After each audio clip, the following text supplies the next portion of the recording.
এটা অতি গুৰুত্বপূৰ্ণ প্ৰশ্ন who was the first education minister of India ভাৰতৰ প্ৰথমজন শিক্ষামন্ত্ৰী কোন হয় তেতিয়া উত্তৰটো হ'ব মৌলানা আব্দুল কালাম আজাদ হৈছে ভাৰতৰ প্ৰথমজন শিক্ষামন্ত্ৰী আৰু ইম্পৰ্টেণ্ট পইণ্ট হিচাপে যদি আমি চাওঁ Maulana Abdul Kalam Azad birthday that is the 11th November is celebrated as the National Education Day ৰাষ্ট্ৰীয় শিক্ষা দিৱস কেতিয়া পালন কৰা হয় যদি প্ৰশ্ন আহে আমি ক'ব লাগিব 11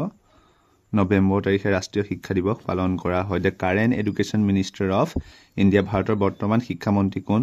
উত্তৰটো হ'ব আমাৰ কি ধৰ্মেন্দ্ৰ প্ৰধান সেকেন্ড কোৱেশ্চনটো যদি আমি চাওঁ দেখা পাম who is the known as man of peace শান্তিৰ মানুহ বুলি কোৱা হয় কাক লাল বাহাদুৰ শাস্ত্ৰী আৰু লাল বাহাদুৰ শাস্ত্ৰী আছিল কোন who was the second prime minister of India তেতিয়া আমি ক'ব লাগিব Lal Bahadur Shastri was the second prime minister of India J.L. Nehru gave the nickname of the man of peace to the Lal Bahadur Shastri পণ্ডিত নেহেৰুৱে Lal Bahadur শাস্ত্ৰীক the man of peace যিটো nickname প্ৰদান কৰিছিলে আৰু last কোৱেশ্চনটো হ'ল GST মানে কি GST মানে হ'ল the goods and service tax আৰু ইয়াক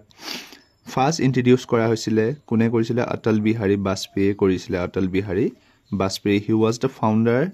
the founder of BJP party Atal Bihari Vajpayee and the Arun Jaitley introduced the GST bill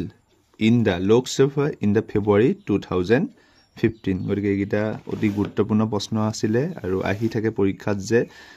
ভাৰতৰ প্ৰথম শিক্ষামন্ত্ৰী কোন বা বৰ্তমানৰ শিক্ষামন্ত্ৰীজনৰ নামটো মনত ৰখাটো ইম্পৰ্টেন্ট আৰু ৰাষ্ট্ৰীয় শিক্ষা দিৱস কেতিয়া পালন কৰা হয় 11 নৱেম্বৰ তাৰিখে